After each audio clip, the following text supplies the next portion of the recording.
ब्राह्मणे वसन्ति तस्मात् ब्राह्मणेभ्यो नमस्कुर्यान्नाश्रीयन्ते कीर्तये देवता एव देवता प्रीणाति శుక్లాంబరధరం విష్ణుం శశివర్ణం చతుర్భుజం ప్రసన్నవదనం ధ్యాయేత్ సర్వవిఘ్నోపశాంతయే వందే గురుపదద్వంద్వమవాంగ్మానసగోచరం రక్తశుక్లప్రభామిశ్రమతర్క్యం త్రైపురం మహః నారాయణం నమస్కృత్య నరం చైవ నరోత్తమం దేవీం సరస్వతీం వ్యాసం తతో జయముదీరయేత్. సచ్చిదానందరూపాయ విశ్వోత్పత్యాదిహేతవే తాపత్రయ వినాశాయ శ్రీకృష్ణాయ వయం నుమః. శ్రీమద్భాగవత సప్తాహంలో ద్వితీయ దివసంలో అడుగుపెట్టాం.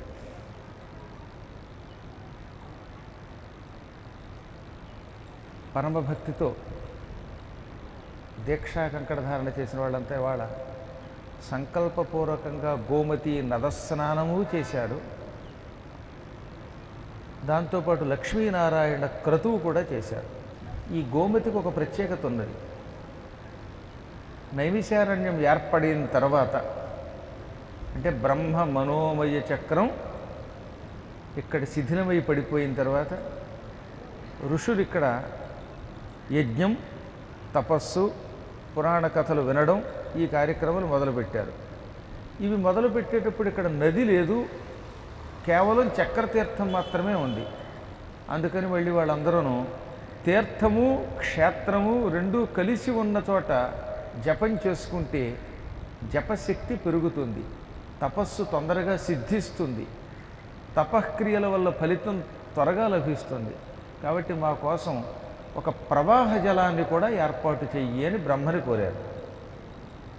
అప్పుడు బ్రహ్మదేవుడు తన కమండలం ఇక్కడ ఉంచాడు.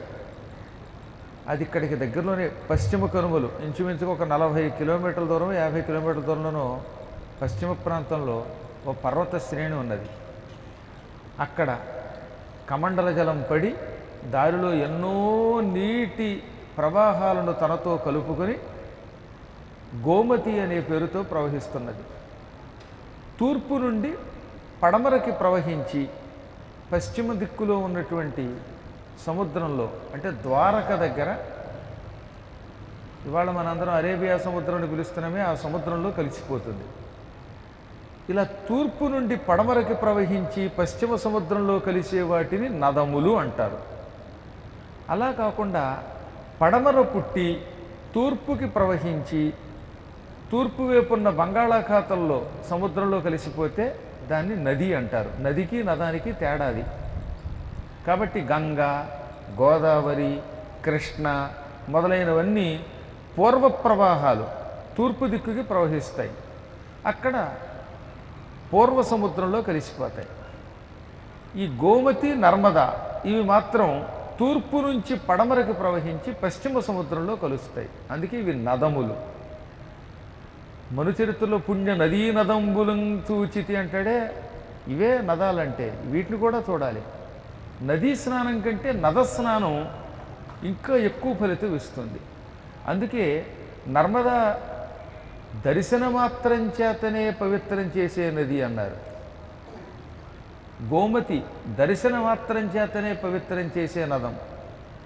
కొన్నింట్లో స్నానం చేస్తే తప్ప ఫలితం రాదు. వీటిని ఏ కారణం చేతనైనా మనం స్నానం చేయలేకపోతే కేవలం కళ్ళతో చూసినా కూడా స్నానం చేసిన ఫలితం ఇస్తాయి. అందుకే కాబోలు కొంతమంది ఇళ్లల్లో కూర్చుని స్నానానికి రావట్లేదు, రూముల్లో కూర్చుని స్నానానికి రావడంలా. కుదరకపోతే చూస్తే ఫలితం ఇస్తాయి అన్నారు తప్ప అవకాశం ఉండి కూడా రూముల్లోనే దాక్కుంటే వాళ్ళకేం ఉపయోగం లేదు. రోజు మా నాగేశ్వరరావు గారు సాంబారు కాస్తూ ఉంటారు మనందరి కోసం. ఈ సాంబార్లో గరిటె పెట్టి గిర్రుని తిప్పుతున్నారు. ఈ గరిటెకి ఏమైనా సాంబార్ రుచి తెలుస్తుందా? ఏం ఉపయోగం లేదు. గరిటె తాగదు పాపం, దానికి రుచి తెలియదు. ఆ సాంబార్ని ఏ ఇడ్లీలోనో కట్టు పొంగల్లోనో వేసుకున్న మీకు రుచి తెలుస్తుంది. ఓహో, సాంబార్లో ఇవాళ ముక్కలు ఉన్నాయి, లేకపోతే ఇందులో కాస్త ఉప్పు ఉంది, లేకపోతే తక్కువైంది అని దాని రుచిని మీరు కనిపెడుతున్నారు. కారణం మీకు రుచిని ఆస్వాదించడానికి మనకొచ్చే రసన ఉన్నది కనుక, నాలుక ఉన్నది కనుక. నాలుక లేని గరిటి సాంబార్లో ఉన్న ఒకటే, పాయసంలో ఉన్న ఒకటే. తెడ్డుకి పాయసం రుచి తెలియదు కదా.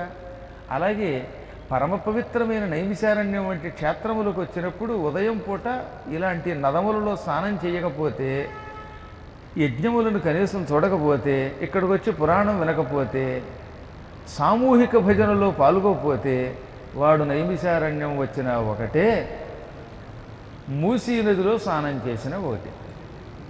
ఏం కాశీకి వెళ్ళినా మూసీకి వెళ్ళినా వాడికి పెద్ద తేడా ఉంది. ఎటొచ్చి మధ్యలో ఏసీలో ప్రయాణం చేశాడంతే, వాడి కేసు అంతే, డబ్బులు లాస్ అంతే. కాబట్టి దృష్టిలో పెట్టుకుని క్షేత్రములకు వచ్చినప్పుడు సాధ్యమైనంత వరకు శరీరము సహకరించినంత వరకు తప్పక నిత్యస్నానం చేయాలి. బొత్తిగా శరీరం మన మాట వినని దుస్థితిలోకి వెళ్ళిపోతే అప్పుడు ఏ స్నానం అక్కర్లేదు. అప్పుడు ఇక భగవంతుడే మనల్ని రక్షించాలి. భగవన్ నామస్మరణమే స్నానం, భగవన్ నామస్మరణమే పానం, సమస్తం భగవన్నామస్మరణమే. అందుకే మర్త్యునకు నిజేచ్ఛ చేయనగు రోగము పొందిన ఎప్పుడప్పనుల్ అని మార్కండేయ పురాణంలో మదాలస చరిత్రలో దత్తాత్రేయుడి కథలో ధర్మాలు చెబుతూ మానవుడికి ఒంట్లో బాగా లేనప్పుడు, తీవ్రమైన అనారోగ్యం వచ్చినప్పుడు తన ఇష్టం వచ్చినట్టు చేయొచ్చు. స్నానం చేయకపోయినా, చేసిన ఇంట్లో చేసిన, ఒకవేళ స్నానం చేయలేకుండా పొద్దుటే ఆ పాచిముఖంతో ఏదన్నా తిన్నా దోషం రాదు.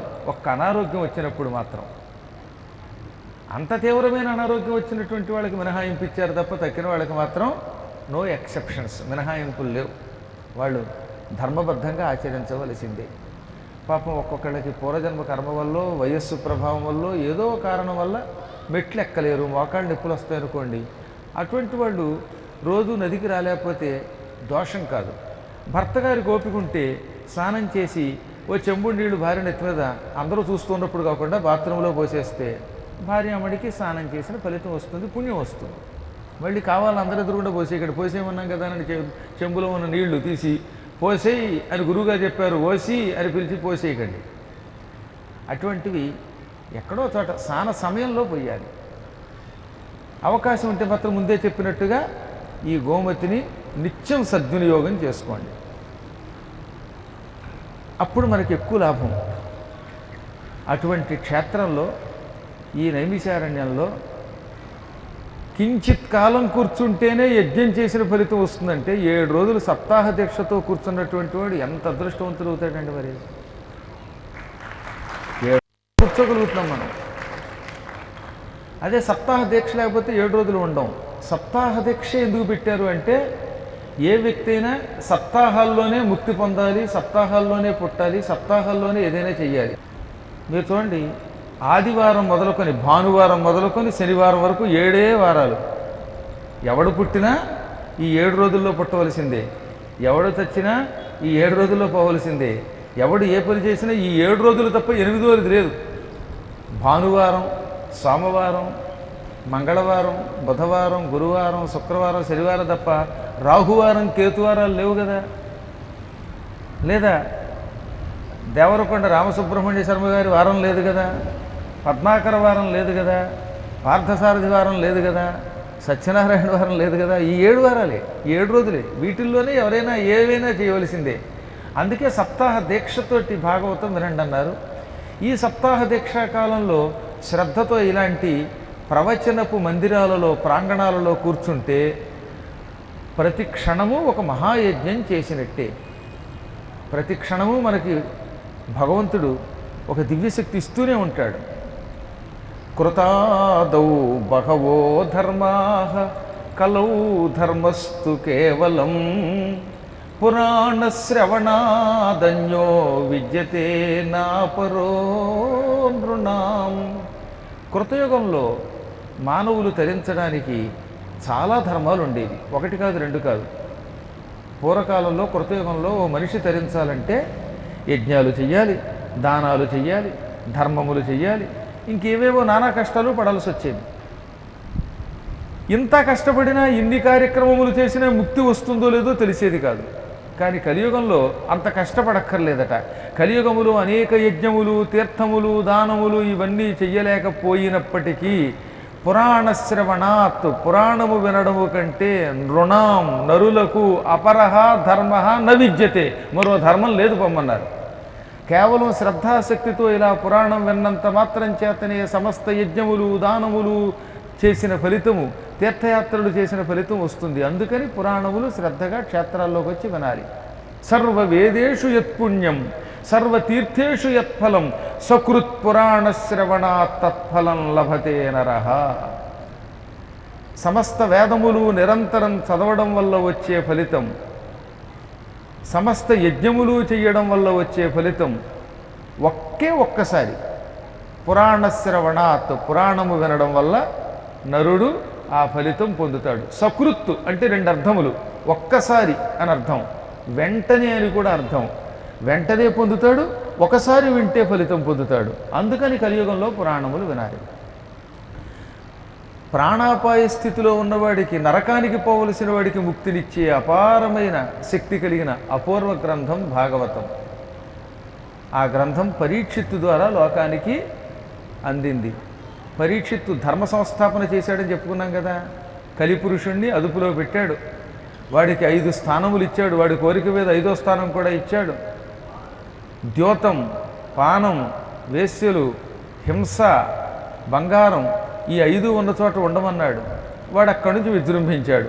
ఇంకేముంది, కలిపురుషుడికి ఒక్క స్థానం ఇస్తే అల్లుకుపోతట్టు వాడు చాలా డేంజర్. వాళ్ళని బాగా ఇష్టం వచ్చినట్టు పెంచేస్తారు. అలాగే వాడు రెచ్చిపోయాడు. కలియుగంలో అధర్మం పెరగడం మొదలయ్యింది. వాడు వచ్చి పరీక్షిత్తు కిరీటంలోనే దూరెట్టండోయ్. ఒక రోజున కిరీటంలో చేరేట. బంగారంలో ఉండమన్నారు కదా అని పరీక్షిత్తు గారి శిరస్సు మీద ఉన్న కిరీటంలో దూరాడు. మనకు అనుమానం రావచ్చు, పరీక్షిత్తు గారి బంగారం లాంటి బంగారం కదా, ఉత్తమమైన బంగారం కదా, ఆ కిరీటంలోకి ఈ కలిపురుషుడు ఎలా వెళ్ళాడు? దానికి గర్గాచార్యులు వారు, తర్వాత వ్రజభాగవతంలో ప్రభుదత్త బ్రహ్మచారి గారు అద్భుతమైన కథలు ఇచ్చారు. వ్రజభాగవతం సంస్కృతంలో చెప్పబడింది ఉంది. వ్రజభాగవతం అనే గ్రంథాన్ని గర్గుడు రాశాడు. దాన్ని వ్రజభాషలో, అంటే హిందీలో రకరకాల భాషలు ఉన్నాయి. వ్రజభాష, అవధి, కడీభోలి, భోజపురి ఇలా రకరకాలు ఉన్నాయి. అందులో వ్రజభాష కూడా ఒక భాష. ఈ వ్రజభాషలో స్వయముగా ప్రభుదత్త బ్రహ్మచారి గారు భాగవతం రాశారు. అంతటి మహానుభావుడు మరొకడు ఉండడం నేను చాలాసార్లు చెప్పాను మీకు. ఈ వ్రజభాషలోనే సూరదాసు గారు కూడా సూరసాగర్ అనే కావ్యం రాశాడు. అటువంటి భాష చాలా అందమైన భాష. అదొక అందమైన హిందీ ప్రాచీన కాలపు భాష. ఆ భాషలో కలిపురుషుడు ఏ కారణము చేత పరీక్షిత్తు శిరస్సు మీద ఉన్న కిరీటములో చేరాడో చెప్పారు. ఒక రోజున పరీక్షిత్తు వేటకి వెళ్ళాలి అనుకున్నాడు. వేటకి వెళ్ళేవాళ్ళు పూర్వకాలంలో అలంకారం చేసుకుని వెళ్ళేవారు. తల మీద ఒక మంచి కిరీటం పెట్టుకుని, కోదండం పుచ్చుకొని, వరలో కత్తి పెట్టుకొని, గద మొదలైన ఆయుధాలన్నీ రథంలో పెట్టుకుని పరీక్షిత్తుకు వేటకి బయలుదేరాడు. ఆ పూట ఆయన తన ఖజానాలోకి వెళ్ళాడు. కోశాగారం, ఇంగ్లీష్లో ట్రెజర్ ఆఫీస్ అంటారు, ట్రెజరీ ఆఫీస్. హిందీ వాళ్ళు ఖజానా అంటారు. ఈ కోశాగారానికి వెళ్ళాడు ఆయన. రోజు పెట్టుకునే కిరీటాలు పెట్టుకుని బోరు కొట్టింది. ఒక కొత్త కిరీటం ఏదన్నా తీసుకుందామని ఖజానాలోకి వచ్చాట ఆయన. ఆయన కోశాగారంలో చాలా కిరీటాలు ఉన్నాయండోయ్. సంవత్సరం పొడుగుతో రోజుకు ఒక కిరీటం ధరించడానికి వీలుగా 365 కిరీటాలు ఉన్నాయి. అందుకే తరచుగా కిరీటాలు కూడా మారుస్తూ ఉంటాడు. కానీ సింహాసనం మీద కూర్చున్నప్పుడు మాత్రం ఒక్క కిరీటమే ధరిస్తాడు. అది స్వయముగా బ్రహ్మ నిర్మించిన కిరీటం. బ్రహ్మగారు నిర్మించి చంద్రుడికి ఇచ్చాడు. చంద్రుడు ఆ కిరీటాన్ని తన కుమారుడు బుధుడికి ఇచ్చాడు. బుధుడు దానిని పురూరవుడికి ఇచ్చాడు. పురూరవుడు నహుషుడికి ఇచ్చాడు. నహుషుడు యయాతికి ఇచ్చాడు. యయాతి పూర్వుకి ఇచ్చాడు. పూర్వు తన వంశం వాళ్ళకి ఇచ్చాడు. ఆ రకంగా పౌరవ వంశస్థులంతా పరంపరగా ఆ కిరీటాన్ని శిరస్సున ధరించి హస్తినాపురాన్ని పరిపాలించారు. ఆ కిరీటం సింహాసనం మీద కూర్చున్నప్పుడు తప్పక ధరిస్తారు వాళ్ళు. అదే యాత్రలకు వెళ్ళినప్పుడు బయటికి వెళ్ళినప్పుడు మాత్రం మారుస్తూ ఉంటారు. మన వాళ్ళే మార్చట్లా. ఇంట్లో ఉన్నప్పుడేమో ఒరిజినల్ బంగారం, ఇలా యాత్రలకు వచ్చినప్పుడు మెళ్ళో మెరుస్తూ ఉంటుంది. కానీ దొంగాడు పట్టుకెళ్తే ఇంట్లో ఏడుస్తూ కూర్చోవాలి వాడు. నేను అడిగాను ఒక ఆవిడ, ఏమమ్మా ఇన్ని నగలేసుకొచ్చామంటే, నాకు ఎందుకు భయం అంది ఆవిడ. ఎందుకు అంటే ఇది అమ్ముకుంటే రూపాయి రాదు అండి అంది. పైగా మంచి ఆనందంగా. అందుకే కదండి మీ దగ్గరికి కూడా ధైర్యంగా వస్తున్నాను, పైగా మీకు దానం ఇవ్వడానికి అంది. ఏదో అక్కడికి నేను అది పట్టుకున్నట్టు పుచ్చుకున్నట్టు. కాబట్టి యాత్రకు వెళ్ళినప్పుడు ఈ టెక్నిక్ వహించవలసిందే, లేకపోతే ప్రమాదం. ఒక ఆవిడ మాతో పాటు వచ్చింది. కిటికీ దగ్గర తల పెట్టుకు పడుకుంది. పక్క బెర్తలో భర్త గారు కూడా ఉన్నారు. ఆవిడ నెత్తి మీద టక్కన దెబ్బ కొట్టి కానీ ఆవిడ వెంటనే మెడలో ఉన్న చెయ్యి తీసేసింది. ఆవిడ ఏం చేసిందంటే తెలివిగా కిటికీ దగ్గర తల పెట్టుకుని పైన కొంగు అడ్డం పెట్టుకుని, ఇలాగా కొంగు గట్టిగా అడ్డం పెట్టుకుని దాని మీద చెయ్యి గట్టిగా పెట్టు కూర్చుంది. చెయ్యిలా పెట్టుకుని పడుకోగానే వాడు నెత్తి మీద ఒక దెబ్బ కొట్టాడు. బాబోయ్ అని చెయ్యి తీసింది. చెయ్యి తీయగానే చైన్ లాగేశాడు, పారిపోయాడు. ఇక చూడండి ఆవిడ గోల. గురువు గారికి మొక్కుకున్నాను, ఈ చైన్ దొరికితే సగం మీకు ఇచ్చేస్తాను. భలే తెలివితేటలుగా ఉంటాయండి. దొంగాడు కొట్టేసేది చైన్ దొరికితే అది గురువు గారికి ఇస్తాను మొక్కుకుంది ఆవిడ. ఆ చైన్ మెడలో ఉన్నప్పుడే, గొలుసు మెడలో ఉన్నప్పుడు మొక్కుకోవచ్చుగా. అప్పుడు ఎలా మొక్కుకుంటాం? అబ్బో అప్పుడు బంగారం మనది, ఇందులో రవ్వంత అతిశయోక్తి లేదు. ఇది సత్యం అవునో కాదో మీ అందరికీ మీకే భగవంతుడు చెబుతాడు. కాబట్టి ఎందుకు చెబుతానంటే సహజంగా లోకంలో నాకు కూడా నవ్వు వచ్చే సంఘటన అన్నమాట అది. ఎప్పుడు దాదాపు 11 ఏళ్ల క్రితం జరిగిందనుకోండి. అదే ఈ గొలుసు ఇంట్లో పెట్టి ఈ కాకి బంగారం దొంగ బంగారం అని అంటారు కదా, అటువంటి బంగారం గొలుసు వెడలో వేసుకొస్తే ఏం గొడవ ఉండదు మనకి. హాయిగా వాడు పట్టుకుపోయినా వాడి కర్మది. వాడి ఇంటికి వెళ్ళి దిక్కుమాలిందరా ఇలాంటి గొలుసు వేసుకొచ్చావా, నాకు నువ్వే దొరికావా అని తిట్టుకుంటాడు, కానీ మనకు నష్టం లేదు. అందువల్ల ప్రయాణముల కోసం ప్రత్యేకమైన నగలు ఉంటాయి. ఇంట్లో ఉన్నప్పుడు వేసుకునే నగలు వేరుగా ఉంటాయి. ఇప్పుడు మన వాళ్ళు ఎలా అయితే చేస్తున్నారో అలాగే పూర్వం మహారాజులు కూడా బయటికి వెళ్ళేటప్పుడు వేసుకునే కిరీటాలు నగలు వేరుగా ఉండేవట. సింహాసనం మీద కూర్చున్నప్పుడు పరిపాలన చేసేటప్పుడు నగలు వేరుగా ఉండేవి. కాకపోతే వాళ్ళు దొంగ బంగారం వేసుకునేవారు కదా, అన్నీ ఒరిజినల్ బంగారమే. అందులో ఈ పరీక్షిత్తుకి కోశాగారంలో ఒక చక్కని పారిసిల్ కనపడింది, ఒక మూట కనపడింది. ఒక పట్టుగుడ్డలో పట్టు సంచిలో కిరీటం పెట్టారు. ఆ కిరీటానికి లక్కముద్ర వేశారు. చాలా అందమైన పట్టుగుడ్డది. అందులో కిరీటం ఉన్నట్టు బయటకు కనబడుతోంది. తక్కిన కిరీటములన్నీ విడిగా గుడ్డలో చుట్టకుండా పెట్టారు. ఈ కిరీటములు మాత్రమే ఒక పట్టు సంచిలో పెట్టి ఎందుకు లక్కముద్ర వేశారు అని అనుమానం వచ్చి ఆ లక్క ముద్ర తీసి సంచిలోంచి కిరీటం బయటికి తీశాడు. ఆ కిరీటం ఈ ప్రపంచంలో ఎక్కడా లేనంత అందమైన కిరీటం, అద్భుతమైన కిరీటం. అది చాలా గొప్పగా తయారు చేశారు. దానికి నవరత్నములు తాపడం చేశారు. అందులో ఒక చోట ఇంత రత్నం పగిలింది, కొద్దిగా ఒక రత్నం మాత్రం పగిలింది. ఆశ్చర్యపోయాడు ఆయన. ఎంత అద్భుతమైన కిరీటం ఇది, ఇంత అందమైన కిరీటాన్ని మా వాళ్ళు ఏ కారణం చేత ఈ కోశాగారంలో ఎవరికీ కనపడకుండా రహస్యంగా దాచారు. కాబట్టి రహస్యంగా దాచారంటే ఈ కిరీటం వెనకాతలు ఏదో గొప్పతనం ఉందనుకుని ఆ కిరీటాన్ని శిరస్సును ధరించాడు. ఆ కిరీటం ధరించగానే నన్ను శిక్షించిన ఈ పరీక్షిత్తుని ఎప్పుడు పట్టుకుని శిక్షిద్దామా అని ఎదురు చూస్తున్న కలిపురుషుడు టిక్కును వచ్చి ఆ కిరీటంలో కూర్చున్నాడు. అంటే కలిపురుషుడు ఇప్పుడు పరీక్షిత్తు శిరస్సు ఎక్కి కూర్చున్నాడు, తలెక్కి కూర్చున్నాడు. మనకు మళ్ళీ అనుమానం రావాలిగా, ఈ కిరీటములోనే కలిపురుషుడు ఎందుకు కూర్చున్నాడు, తక్కిన కిరీటాల్లో ఎందుకు కూర్చోవడం లేదు అని. దానికే ఆ వ్రజభాగవతంలో అద్భుతమైన రహస్యగాథ ఉన్నది. ఒకప్పుడు జరాసంధుడు అనే ఒక క్రూరుడు ఉండేవాడు. ఈ జరాసంధుడు 16,000 మంది మహారాజుల్ని జయించి రాజకుమారులందరినీ, ఒక్కొక్కడికి 100 మంది పిల్లలు ఉంటే ఆ 100 మంది పిల్లల్ని ఒక్కొక్కళ్ళు ఒక్కొక్క చెరసాల్లో పారేశాడు.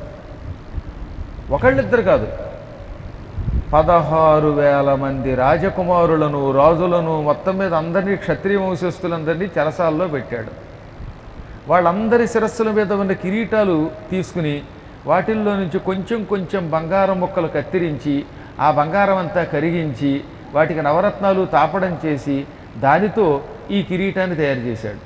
ఇందాక పరీక్షిత్తు ధరించిన కిరీటాన్ని తయారు చేయించాడు.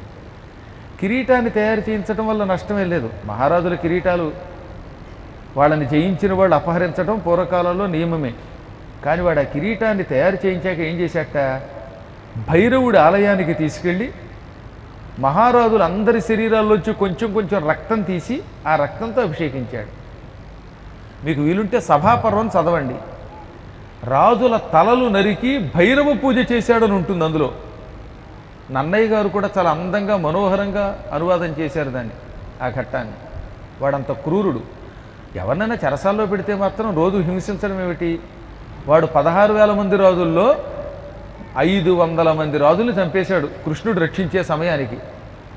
దినమునకు ఒక రాజుగారి తల నరకడం, ఆ పుర్రి పుచ్చుకుని ఆ పురిలో రక్తంతో భైరవేశ్వర స్వామి వారికి శివలింగానికి అభిషేకం చేశాట. ఇలాంటి పూజ ఎవరైనా చేస్తారా అసలు? ఈ 500 మంది చావడానికి ముందు కూడా అందరి శరీరాల్లోంచి కొంచెం కొంచెం రక్తం ఒక పళ్ళెంలోకి పట్టాడు, పెద్ద గంగాళంలోకి. పళ్ళెంలోకి కాదు, ఏకంగా ఒక పెద్ద గుండిగలోకే పట్టాడు. ఒక ఆయన గొంతుకు దగ్గర పొడిచాడు, ఒక ఆయనకి వేలు కోసాడు, ఒక ఆయనకేమో ముక్కు దగ్గర పొడిచాడు. ఇలా ఒక్కొక్క అవయవం దగ్గర కత్తితో కొంచెం పొడిచి ఆ నెత్తురు పట్టి, ఈ నెత్తురులన్నీ ఒక గంగాళం నిండా ఒక గుండిగ నిండా పట్టి ఆ రక్తంతో ఈ కిరీటానికి అభిషేకం చేసి దాన్ని వాడు ధరించాడు. పరమహింస, క్రూరత్వంతో కూడిన కిరీటం అయిపోయింది అది. అది పాపిష్టి కిరీటం. అందుకే ఆ పాపిష్టి కిరీటం వాడు ధరించగానే కొద్ది రోజులకి భీముడి చేతిలో వాడు చచ్చిపోయాడు.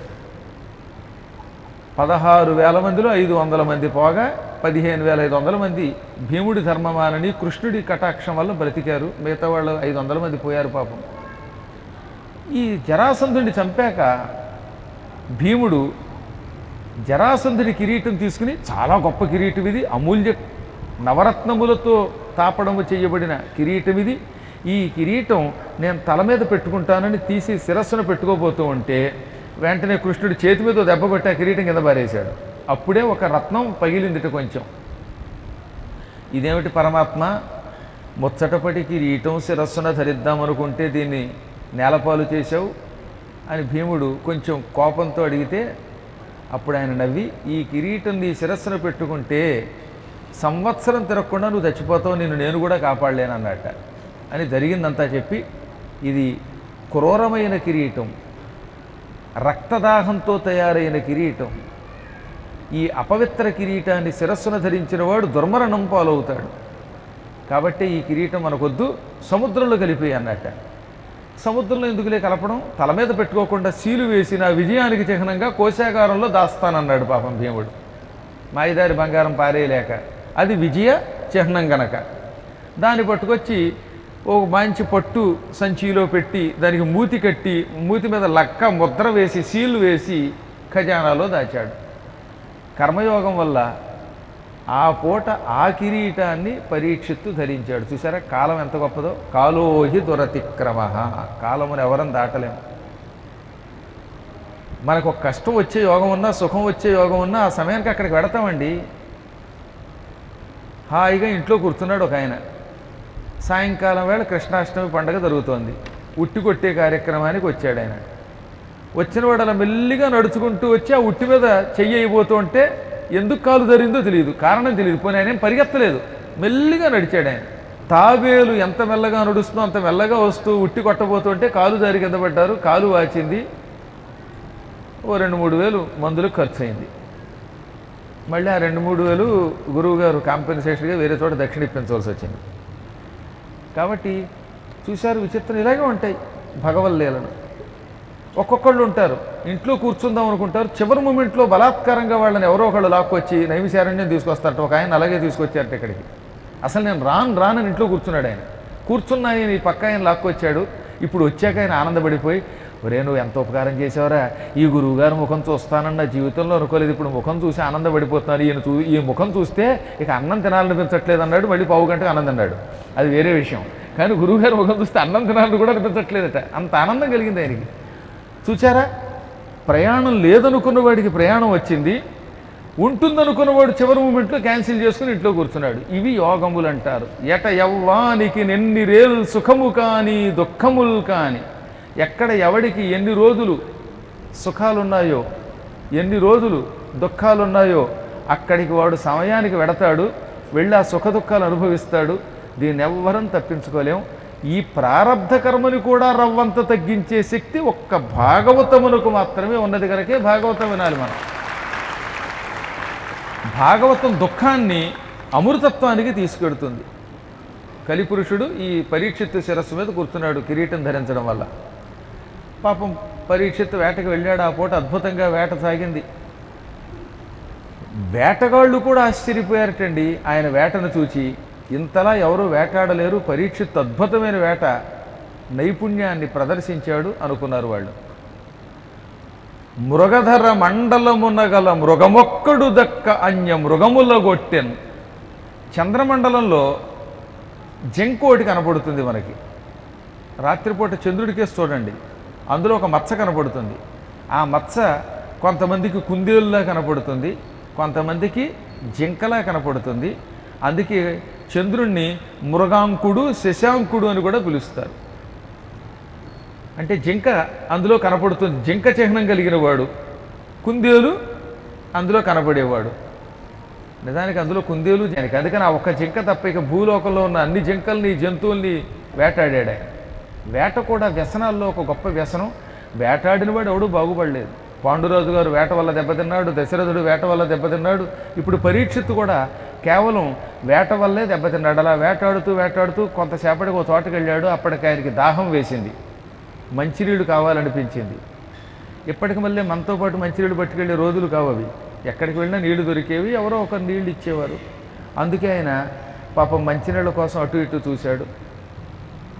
అది పరమ పవిత్రమైన కౌశికీ నదీ తీరం. సంస్కృతంలో కౌశికి అంటారు, ఇది గంగా నదికి ఉపనది.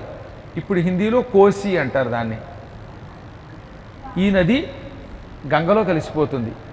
సరయూ నది, కౌశికీ నది, యమునా నది, వరణా నది, అసి నది, ఇవన్నీ గంగలో కలిసిపోతాయి. అందుకే గంగ విశాలమైన నదిగా మారిపోతుంది క్రమంగా అన్నమాట.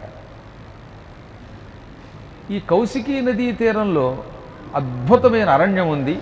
ఆ అరణ్యంలో చాలామంది ఋషులు తపస్సు చేసుకుంటున్నారు. వాళ్ళల్లో శమీకుడు అని ఒక ఆయన ఉన్నాడు. ఆయన చాలా గొప్పవాడు, ఇంద్రియ నిగ్రహం కలిగిన వాడు, సమాధినిష్ట కలిగిన వాడు. ఆయన కళ్ళు మూసుకుని ఆత్మారాముణ్ణి ధ్యానం చేస్తూ ఆనందం పొందుతున్నాడు.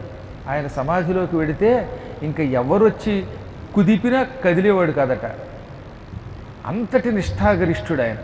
ఆయన అలా కళ్ళు మూసుకుని తపస్సు చేసుకుంటూ ఉంటే ఆయన దగ్గరకు వచ్చిన పరీక్షిత్తు దాహం తట్టుకోలేక, మహాత్మా, ఈ పూట వేటకి వచ్చిన నాకు మిక్కిలి దాహం వేస్తోంది, తట్టుకోలేకపోతున్నాను ఈ కడుపు మంటని, చల్లని మంచినీళ్ళు ఇప్పించండి, నీరు తాగి వెళ్ళిపోతాను, నేను పాండవ వంశం వాణ్ణి పరీక్షిత్తుని అన్నాడు. కానీ సమాధిలో ఉన్న కారణం చేత ఈ శమీకుడికి పరీక్షిత్తు మాటలు వినపడలేదు. సామాన్య మానవులైతే జపం చేస్తూనే ఉంటారు. ఎప్పుడొచ్చావు, ఏం చేస్తున్నావు, లోపల నమో నారాయణాయ అంటూనే ఉంటారు. పాపం అన్ని వైపులకి వాళ్ళ మనస్సు పెడుతూనే ఉంటుంది. ఇదొక అందమైన జపం.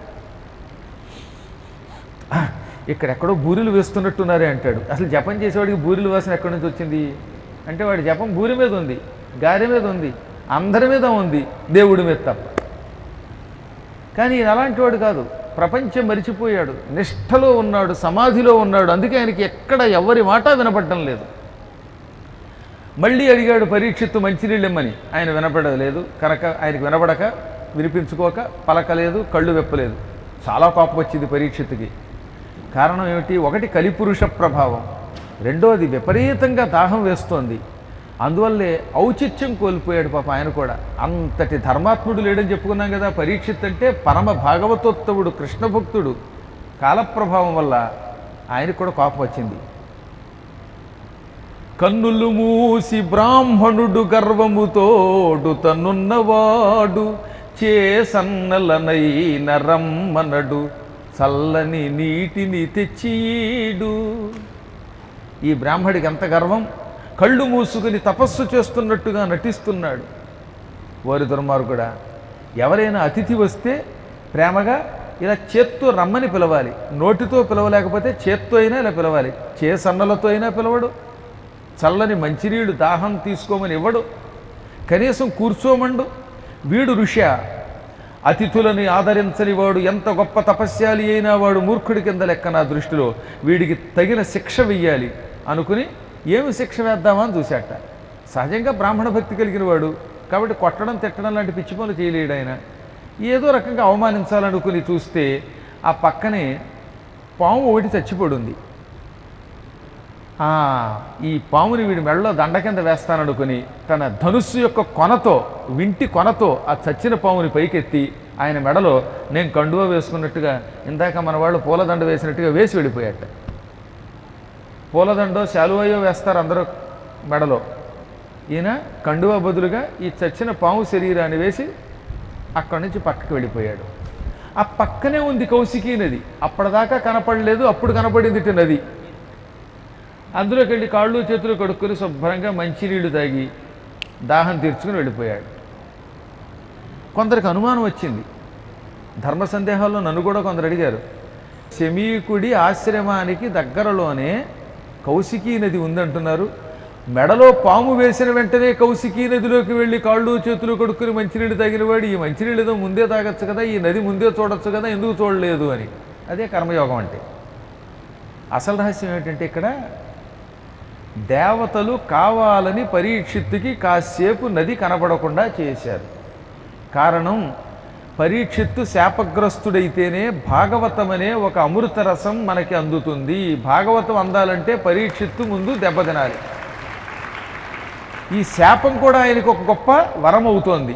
తద్వారా పరీక్షిత్తు తరిస్తాడు. పరీక్షిత్తు వంకతో మనం తరిస్తాం. లేకపోతే భాగవతం రాసిన మహానుభావుడు వ్యాసుడు శుకుడికి తప్ప ఇంకెవరికి ఇవ్వలేదు దాన్ని. ఆ తర్వాత సూతుడికి ఇచ్చాడు.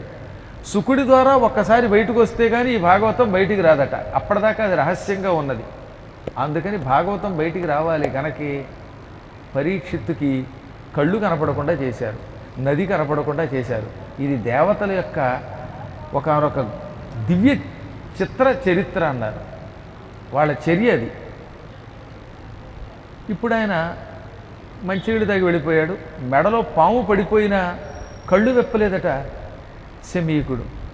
ఒకసారి ఆలోచించండి, మెడలో ఏదైనా వస్తువు పడితే జపం చేసుకుంటూ వాడు ఉలిక్కి పడ్డా, అందులో అంత పెద్ద పాము కళేవరం పడితే ఎవడైనా ఉలిక్కి పడతాడు. హాయిగా జపం చేసుకుంటూ వాడు మెడలో హఠాత్తుగా కండువా వేస్తే అమ్మో అని ఉలిక్కి పడ్డో. కానీ నిష్ఠలో సమాధిలో ఉండడం వల్ల రాజుగారు రావడం, తనని పిలవడం, మెడలో పాము వెయ్యడం ఇవేమీ తెలియలేదు. టైరికి ఏమీ తెలియకుండా అలాగే బ్రహ్మానంద భరితుడై జపంలో ఉండిపోయాడు ఆయన. కొంతసేపటికి అక్కడ ఆడుకుంటున్న పిల్లలు ఇది చూసి ఈ రాజుగారు రావడం, చచ్చిన పాముని శమీకుడి మెడలో వేయడం ఇదంతా చూశారు కొంతమంది ఆడుకుంటున్న పిల్లలు. ఈ పిల్లలు పరుగు పరుగున వెళ్ళి శమీకుడి కొడుకు శృంగితో చెప్పారు. శమీక మహర్షి కొడుకు శృంగి కుర్రాడు, మంచి తపశ్శక్తి కలిగిన వాడు, వాక్శుద్ధి ఉన్నవాడు, కానీ ఇంద్రియ నిగ్రహం లేనివాడు, కోపాన్ని జయించలేదు ఆయన. ఎంత జపం చేసినా కోపమును జయించని వాడికి ఆ జపశక్తి ఏమాత్రం ఫలించదు. కోపం సర్వనాశనానికి మూల కారణం. క్రోధమ తపముంజరచును అని ఉట్టినే అన్నారా?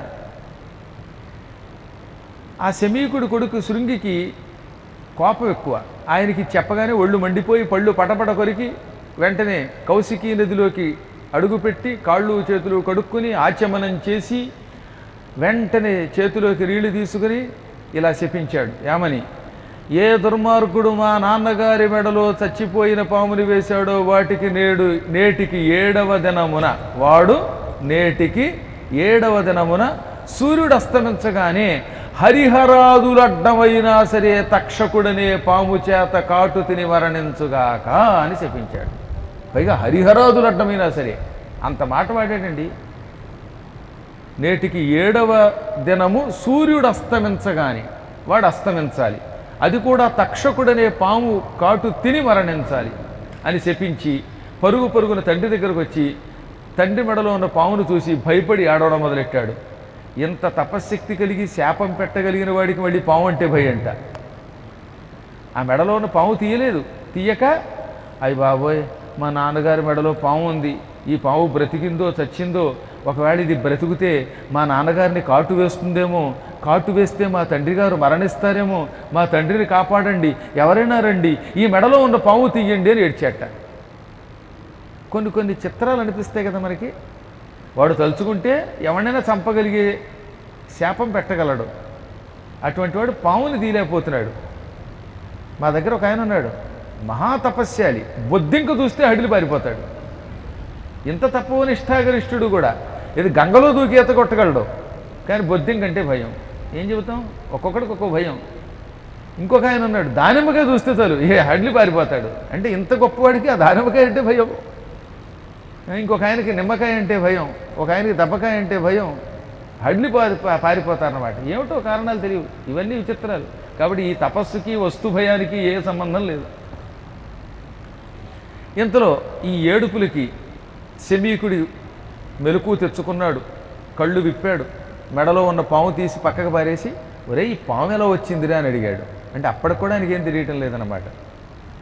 అప్పుడు శృంగి జరిగిందంతా చెప్పి, ఎవరో ఒక మహారాజా వేషం ధరించిన వాడు నీ మెడలో పాము వేసేట, నాకు కోపం వచ్చింది, అందుకే వాడు చచ్చిపోవాలని శపించాను.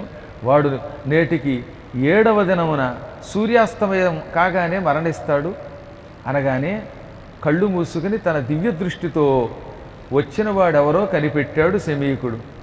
ఆ తర్వాత కళ్ళు విప్పాయని ఎంతో బాధపడ్డాడు. ఎంత పొరపాటు చేసావురా, ఆ వచ్చిన వాడు ఎవరు అనుకుంటున్నావు? సాక్షాత్తు పరీక్షిత్తు, కృష్ణుడి దయ వల్ల బతికినవాడు, నిరంతర హరినామస్మరణ పరాయణుడు. ఆయన ధర్మరాజు గారి మనవడు, ధర్మమూర్తి, కలిపురుషుణ్ణి అదుపులో పెట్టాడు. వాడు ఉండబట్టే ఇంకా బ్రాహ్మణులు అంతో ఎంతో బతుకుతున్నారు. అటువంటి వాడిని చంపి చేజేతులారా మన ధర్మాన్ని నాశనం చేసేసావు నువ్వు. క్రోధమ తపముంజరచును, క్రోధమ అణిమాదులైన గుణముల బాపున్, క్రోధమ సకలంబునకున్ బాధియగున్, క్రోధిగా తపస్వికి జన్నే. మహాభారతం ఆదిపర్వంలో నన్నయ్య గారు రాసిన పద్యం ఇది. శమీకుడు కొడుకుతో ఈ మాట అన్నాడు. ఈ కథ భారతంలో కూడా వస్తుంది కదా. అందులో ఎంత అందమైన పద్యం అంటే ఇది. క్రోధం తపస్సుని పాడు చేస్తుంది, కోపం అష్టసిద్ధులను దూరం చేస్తుంది మనకి. సర్వనాశనమునకు మూల కారణం కోపమే. కాబట్టి జ్ఞానులు కోపమును పొందకూడదు. తపస్సు చేసేవాడికి కోపం పనికిరాదు. చీటికి వాటికి కోపం వచ్చిందంటే వాడికి అనారోగ్యం వస్తుంది, ప్రమాదాలు వస్తాయి, రోగాలతో పాటుగా తపశ్శక్తి పోవడం వల్ల నరకం వస్తుంది. ఈ లోకంలో కోపం వల్ల ఎలాగో పనులు పాడైపోతాయి, పైలోకము ఉండదు. ఇహపరాలు రెండు, ఇటు ఇహలోకము లేదు, అటు పరలోకము లేదు. ఇహపరములు రెండు నాశనము చేసే భయంకరమైన వస్తువు క్రోధం. కాబట్టి జ్ఞానులు ఏం చేయాలన్నమాట, కోపాన్ని విడిచిపెట్టాలి. విడిచిపెడతారా పుచ్చుకుంటారా? అంటే కోపం, అంటే కోపం కొంతమందికి అనమాట. అన్నం తినంటే నేను అన్నం ఎందుకు తింటాను, నేను సున్నమే తింటాను. పోనీ సున్నమే తినండి అంది పెళ్ళానికి ఒళ్ళుమండి, నన్ను సున్నం తిని తెచ్చిపోమంటావా, నీ నెత్తిమీదకి అన్నం పెడతానంటాడు. ఇంక ఇటువంటి వాడితే ఏం చేస్తావు? కర్మగాలి భార్య ఆమడి చారు పోసేపోయింది రెండోసారి. ఏం దిక్కుమాంటారు, చారు వస్తావా మజ్జిగంటే అంటే ఇంక వీడికి ఎందుకండి ఈ పారాయణ, ఎందుకు ఈ తపస్సు ఎందుకు? మాయిదారి చారు కోసం కోపమా, ఇంకో దాని కోసం కోపమా? ఇలా చీటికి వాడి కోపం పొందకూడదు. ఏదో మీలాంటి శాంతమూర్తులు ఉన్నారు కాబట్టి ఈ దేశం ఇంకా ఎలా ఉంది. మీలాంటి వాళ్ళు కూడా లేకపోతే ఏమైపోతారు? మా పారాయణ పరులు వంటి శాంతమూర్తులు ఎక్కడ ఈ ప్రపంచంలో దొరకమంటే దొరుకుతారు ఏంటి? ఒక్కొక్కళ్ళు ఎటువంటి వాళ్ళు. అది ఆయన ఋష్యశృంగుడు పార్థసారథి గారు అంటే, ఆ పక్కనున్న భరతకుమారుడు అస్సలు మాట వరసకు కూడా నోరు ఎప్పుడు అసలు హడావిడే చేయడు పాపం ఆయన. ఆ ఋష్యశృంగుడి తాత ఆయన. అలాగే ఇక్కడ ఉన్న వాళ్ళంతా ఒకళ్ళు మించిన వాళ్ళు ఒకళ్ళు. వీళ్ళంతా ఎవరంటే కౌండిన్యుడు, అత్రి, మరీచి అటువంటి వాడు. దక్షుడు లేరులేండి పాపం, దక్ష ప్రజాపతి తప్ప. అందుకే ఏరుకోరి వాళ్ళని తీసుకొచ్చాను. ఇంకా మా సూరిబాబు గారంటే సహనమునకు పెట్టింది పేరు. వీళ్ళందరికంటే ఇంకా సహనపరుడు మా అల్లుడు విశ్వనాథ్. ఇంకా అంతటి సహనపరుడు నాకు దొరకమంటే దొరకడు. కాబట్టి ఈ సహనపరులు అందరూ ఉన్నారు కాబట్టి ఏదో భాగవతం చేయగలుగుతున్నాం. కానీ అలాగే మీలాంటి పరమభక్తులు ఎంత మంచివాళ్ళు అండి అసలు. మీరు నేను చూస్తూ ఉంటాను కదా, పక్క వాళ్ళు పొరపాటు కూడా ఇలా చేత్తో పొడవరు, తొయ్యరు. విమానం ఆగ్గానే దబాదబా తోసుకుని దిగరు అసలు. బస్సు రాగానే గురువుగారు ఎక్కితే కానీ వాళ్ళు ఎక్కరు పాపం. టిఫిన్ పెట్టే చోట కంచం పుచ్చుకుని ఎంతసేపు అయినా లేట్ అయినా నిలబడతారు, కానీ ఆలస్యం అవుతుంది అనరు. ఇంతటి మంచివాళ్ళు పరమసాత్వికులు ఋషులంతా ఈ నైమిషారణ్యంలో వచ్చిన ఆ పురాణం వింటూ వీళ్ళకి పురాణం చెప్పే భాగ్యం భగవంతుడు నాకు ఇచ్చినందుకు ఆ భగవంతుడికి 2 చేతులు జోడించి రోజు దండ పెడతాను అన్నమాట. ఇంకొంచెం శాంతం కూడా పెంచుకోవాలని మరింత కోరుతూ, ఏదో అప్పుడప్పుడు కొంచెం రవ్వంత శాంతం తగ్గినా ఇంటికి వెళ్ళే సమయానికి సంపూర్ణ శాంతస్వరూపులు అవ్వాలని, రాముడి వలె కోపాన్ని ఎప్పుడైనా ఆవేశింపజేసుకోవాలి తప్ప ఉత్తప్పుడు కోపం మీకు ఎవరికి ఉండకూడదని మంగళాశాసనం చేస్తున్నాం. బొత్తిగా 24 గంటలు శాంతంగా ఉంటే కూడా ప్రమాదం కదా. అందువల్ల అప్పుడప్పుడు కోపం తెచ్చుకోవాలి. అలా అప్పుడప్పుడు మన వాళ్ళు కూడా కోపం అలా ఆవేశింప చేసుకుంటూ ఉంటారు. అంతేగాని ఉత్తప్పుడు అసలు వాళ్ళ కోపం ఎక్కడ ఉంటుందండి. మీలో కోపం ఉందని ఎవరన్నా అంటే ఇంకేమన్నా ఉందా? రోడ్డు మీద పోయేవాడు కళ్ళు బావు గోవిందా. అందువల్ల క్రోధం ఎప్పుడూ తపస్సులకు పనికిరాదు. కాబట్టి శాంతంతో ఆలోచించు. శాంతుడవై ఈ శాపాన్ని వెనక్కి తిప్పుకో అంటే, శాపం వెనక్కి తిప్పుకోలేనన్నా, నేను వస్తువుని పాడు చేయగలను, బాగు చేయలేను, మెకానిక్ని గాను, పాడు చేయడం నాకు చాలా తేలిక, శాపం ఇవ్వగలను కానీ వెనక్కి తిప్పుకోలేను అనగానే అయ్యో ఎంత పని చేసావు, సర్లే కనీసం ఈ శాపం వచ్చిన విషయమైనా ఆయనకి తెలియజేద్దాం. తనకి శాపం వచ్చి 7 రోజులలో మరణిస్తానని తెలిసినటువంటి పరీక్షిత్తు భవిష్యత్తులో జాగ్రత్త పడతాడు. చాలామందికి అక్కడ అనుమానం ఉందండి. 7 రోజుల్లో అంటే 7 రోజుల్లో భాగవతం ఎలా వింటాడు? ఎందుకంటే మధ్యాహ్నం దాకా వేటాడాడు, దాహం వేసింది, ఆ తర్వాత కదా ఆయన వెళ్ళాడు. శాపం పెట్టేసరికి 1 రోజు గడిచిపోతే ఇంక మిగిలింది 6 రోజులు కదా అని కొందరు చాలా ధర్మ సందేహాలు అడిగారు. పగలంతా వేటాడి వేటాడి వేటాడి చీకటి పడుతున్న సమయంలో శమీకుడి దగ్గరికి వచ్చాడు ఆయన. శమీకుడి దగ్గరకు వచ్చి పాము వేసేసరికి సూర్యుడు మరికొద్ది సేపట్లో ఉదయించబోతున్నాడు. ఆ సమయంలోనే ఆయన పాము వేశాడు. శాపం సూర్యోదయ సమయానికే పొందాడు. కాబట్టి సూర్యోదయం నుంచి 7 రోజుల పాటు ఉన్నది. 7వ రోజు సూర్యాస్తమయం దాకా ఆయనకు ఆయువు ఉన్నది. ఆయన ఇంటికి వెళ్ళేసరికి కేవలం బ్రేక్ఫాస్ట్ టైమే. ఆ సమయానికే శమీకుడు కొంతమంది శిష్యుల్ని పిలిచి, మీరు దివ్యశక్తితో ఎక్కడున్న వాళ్ళు ఇక్కడ అదృశ్యమై మహావేగంగా మీ ఆకాశగమన శక్తితో పరీక్షిత్తు దగ్గరికి వెళ్ళండి, జరిగింది చెప్పండి. అప్పుడు ఆయన ఈ 7 రోజుల్లో తనను తాను రక్షించుకోవడానికి ప్రయత్నాలు చేస్తాడు, లేదా ముక్తి పొందడానికి ప్రయత్నం చేస్తాడు అనగానే ఈ శిష్యులు దివ్య గమనంతో తక్షణం పరీక్షిత్తు దగ్గరికి వచ్చి ఆయన్ని వీక్షించి ఆయన్ని తక్షకుడు కాటు వేస్తాడనే విషయం చెప్పారు. అప్పుడు ఆయన తనదే తప్పు అనుకున్నాడు తప్ప శృంగిది తప్పు అనుకోలేదు. ఆ రాజుగారు తలుచుకుంటే శృంగిని భస్మైపోమ్మని శపించగలడు. తిరిగి శాపమిచ్చే శక్తి కలిగిన పరమ వైష్ణవుడు గనక, శాంతమూర్తి కనుక ఆ మహాత్ముడు మళ్ళీ శృంగిని శపించకుండా ఇది నా ప్రారబ్ధం, ఇది నా తప్పు అనుకున్నాడు. ఎందుకు వేటకు వెళ్ళాను, వేటకు వెళ్ళిన వాడిని తిన్నగా ఉండక మంచినీళ్ల కోసం ముని ఆశ్రమానికి ఎందుకు వెళ్ళాలి, వెళ్ళానువో అక్కడికి వెళ్ళిన తర్వాత మునీశ్వరుణ్ణి పలకరించి ఆయన పలకకపోతే మెడలో ఎందుకు చచ్చిన పాము వెయ్యాలి, ఇవన్నీ నా తప్పులే, ఈ తప్పులకి ఈ శిక్ష రావలసిందే. కాకపోతే ఇప్పుడు నేనేం చెయ్యాలి? 7 దినములు క్షణాల్లో గడిచిపోతాయి. ఈ 7 రోజుల లోపల నేను ముక్తి పొందడం ఎలాగా, పునర్జన్మ లేకుండా చేసుకోవడం ఎలాగా అని భావించాడు. భావించి క్షణకాలంలో బ్రాహ్మణోత్తములు పిలిపించాడు. బంగారం, ఏనుగులు, ధనాలు, వస్త్రాలు దానం చేశాడు. తన కుమారుల్లో పెద్దవాడైన జనమేజయ మహారాజు గారికి పట్టాభిషేకం చేశాడు. హుటాహుటిని వాయువేగంతో హస్తినాపురం విడిచిపెట్టి గంగా నదీ తీరానికి వెళ్ళిపోయాడు. అదే సుఖస్థలం. మనం 2019లో మీలో చాలామంది అక్కడికి వచ్చి భాగవతం విన్నారు. ఎవరెవరు ఉన్నారో ఒకసారి చేయొద్దండి. బాబు చాలామంది కనపడుతున్నారు. గంగానదీ తీరం, అక్కడ గంగానది మందాకిని అని పిలువబడుతుంది. ఆ గంగానదీ తీరంలో ఇప్పటికి కూడా సుఖస్థలం అని ఆ స్థలం ఉన్నది. శుకుడు భాగవతం పరీక్షిత్తుకు చెప్పిన స్థలం అది. హరిద్వారకి వెడుతూ ఉంటే ఢిల్లీ నుంచి ఉంటుంది అది. ఆ రోజుల్లో అరణ్య మార్గంలో అయితే గంటలో ప్రయాణం చేసేవారు. ఇప్పుడు ట్రాఫిక్ పెరిగిపోయి పిచ్చి రోడ్లు వచ్చిన తర్వాత 2.5 గంటలు ప్రయాణం పడుతోంది. కానీ కాలినడకన గంటలో వెళ్ళిపోయేవారట పూర్వం మహారాజులు. అదిగో అక్కడికి వెళ్ళాడు ఆయన. గంగానదిలో ఒకే స్తంభంతో కూడిన మేడ కట్టించుకున్నాడు. భారతంలోనే చెప్పారు, అది ఇంకో చోట చెప్పాల, ఏకంగా భారతంలో ఉంది. అలాగే దేవీ భాగవతంలో కూడా ఉంటుంది. అక్కడికి వెళ్ళి గంగా తీరంలో ప్రాయోపవేశం చేశాడు. అనగా ఈ 7 రోజులు ఆచమనము చేసే నీరు తప్ప అన్నం తినడట ఆయన. ప్రాణం పోయేదాకా అన్నము తినకుండా వ్రతాన్ని పూనితే దాన్ని ప్రాయోపవేశము అంటారు. అది చాలా కష్టం. అది ఆయన తలపెట్టాడు. శ్రీకృష్ణుడి పాదపద్మముల నుండి పుట్టింది గంగ అంటే సాక్షాత్తు భగవంతుడి పాదాల నుంచి పుట్టింది. ఆ పాదాల నుంచి పుట్టిన గంగ ఆ ప్రాంతంలో ప్రవహిస్తోంది. అటువంటి గంగానదీ తీరానికి మరిష్యమానుడై వెళ్ళాడు ఆయన. అంటే చావు కోరుకుని ముక్తి కోరుకుని అక్కడికి వెళ్ళాడు. భగవంతుడు ఏమన్నాడో తెలుసా? వాసుదేవుడు, నా నామస్మరణము కంటే కూడా నాకు ఇష్టమైనది ఒకటి ఉన్నది అన్నాడు ఆయన. సాధారణంగా భగవంతుడికి నామస్మరణ కంటే ఇష్టమైనది మరొకటి లేదు. కానీ ఆ నామస్మరణం ఎంత ఇష్టమో ఇంకొంచెం తక్కువ కాకుండా ఎక్కువే ఇష్టం నాకు. అది గంగాజలం. అందుకే గంగలో స్నానం చేసిన గంగాజలం తీర్థంగా తీసుకున్న గంగా గంగా గంగా అన్నా నేను ముక్తి ఇచ్చేస్తానన్నాడు ఆయన.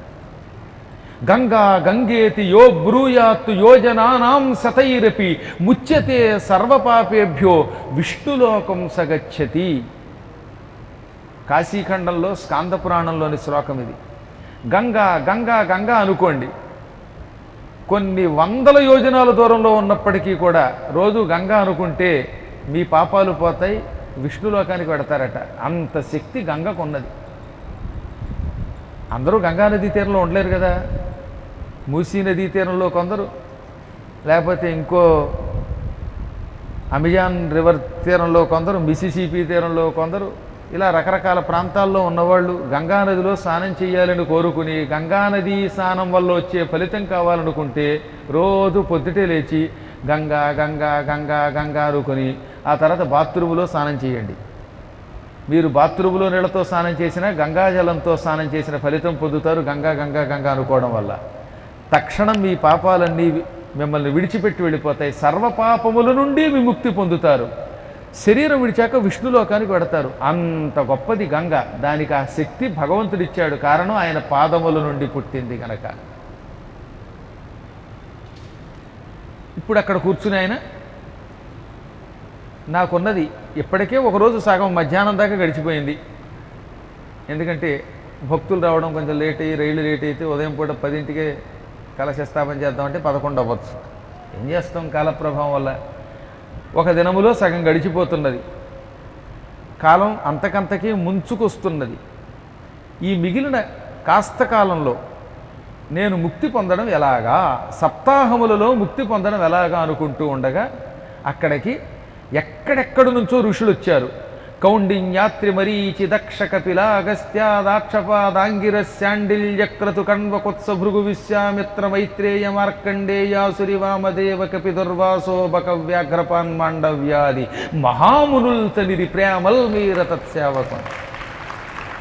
మహానుభావుడు పెంగళి సూరణ గారు కళాపూర్ణోదయంలో రాసిన గొప్ప పద్యం ఇది. కౌండిన్యుడు, అత్రి, మరీచి, దక్షుడు, అగస్త్యుడు, కపిలుడు, అక్షపాదుడు, అంగిరుడు, శాండిల్యుడు, క్రతువు, కణ్వుడు, కుత్సుడు, భృగువు, విశ్వామిత్రుడు, మైత్రేయుడు, మార్కండేయుడు, ఆసురి, వామదేవుడు, కపి, దుర్వాసుడు, బకుడు, వ్యాఘ్రపాదుడు, మాండవ్యుడు, సనకుడు, సనందనుడు, సనత్కుమారుడు, సనత్సుజాతుడు, ఇలాంటి మహానుభావులు, యోగులు, మునులు, దివ్య ఋషులందరూ ఎక్కడెక్కడి నుంచో ఆ ప్రాంతానికి వచ్చారు. పరీక్షిత్ అంతా గొప్పవాడు కనుక, భాగవతోత్తముడు కనుక, ఈ భాగవతోత్తముడికి ముక్తిని ఎలా అందిద్దాం అనుకుంటూ వచ్చారు. ఇందులో కొందరు ఆయనకి మోక్ష మార్గం చెప్పడానికి వచ్చారు, కొంతమంది ఈయన వంకతో మోక్షం పొందడానికి వచ్చారు. ఎందుకంటే వాళ్ళందరికీ తెలుసు కొద్దిసేపట్లో ఒక ఆయన రాబోతున్నాడు, ఆయన వస్తే ఆయన దర్శనంతో, ఆయన చెప్పే కథ వినడంతో మనమందరం తరిస్తామనే కోరికతో వచ్చారు. వాళ్ళందరూ రాగానే పరీక్షిత్తు వారందరికీ వినయంగా నమస్కరించాడు. నమస్కారమే అర్ఘ్యపాద్యాదులు అనుకోమన్నాడు. ఇంకా వేరే అర్ఘ్యపాద్యాదులు అక్కర్లేదన్నాడు. ఎందుకంటే వచ్చిన వాళ్ళు లక్షల్లో వచ్చారు, అంతమందికి అర్ఘ్యపాద్యాదులు ఇస్తే ఇంకేమైనా ఉందా? ఇప్పుడు గురువుగారితో 500 మంది వచ్చారండి, వచ్చిన వాళ్ళల్లా అడుగడుక్కి వచ్చి సాష్టాంగ నమస్కారాలు చేస్తే పురాణం ఏం చెప్తాను నేను? నమస్కారాలకు రోజుకి 10 గంటలు పడుతుంది. కాబట్టి ఒక్కసారి ఆశీర్వచనం చాలు. ఎక్కడ కనపడితే ఎక్కడ కాళ్ళకు అడ్డం పడిపోతే ఈయన ఏం చేయలేడు. పైగా నదీ తీరాలలో ఆయన ఎక్కడికైనా ఏకాంతంగా వెడితే మనం చూడని ఏదైనా దివ్య రహస్యం చూస్తున్నారేమో అని వెనక్కి వచ్చేస్తారు కొంతమంది. ఆయన ఎందుకు వెడుతున్నాడో ఆయన అభ్యంతరాలు ఏమిటో వాడికి తెలియదు. కాబట్టి కొన్ని ఇబ్బందులు కొన్ని ఉంటూ ఉంటాయి. గోవిందా. అందువల్ల అందరికీ కేవలం చేతులు జోడించి అర్ఘ్యపాద్యాదులు ఇచ్చి కూర్చోబెట్టి, అయ్యల్లారా నాకు ముక్తి ఎలా వస్తుంది అంటే ఒక్కొక్కరు ఒకటి చెప్పారు. గంగా నదీ తీరంలో ఉన్నావుగా ముక్తి వస్తుందన్నారు కొందరు, నీళ్లు తాగితే ముక్తి అని కొందరు అన్నారు, దానం చేస్తే ముక్తి అని కొందరు అన్నారు, నారాయణ నారాయణ అనుకోమని కొందరు అన్నారు. అంతా ఎందుకు, ఇక్కడికి పరశురాముడు వచ్చాడు వాడిని ఎత్తుకుంటే ముక్తి అని కొందరు అన్నారు. ఇలా అందరూ తలోటి చెప్పారు. ఈయనకి అవేం పూర్తిగా నచ్చడంలా. ఇంతలో అక్కడికి ఒక మహానుభావుడు వచ్చాడు. ఆయన ఎప్పుడు చూసినా పిల్లవాళ్ళగా ఉంటాడు.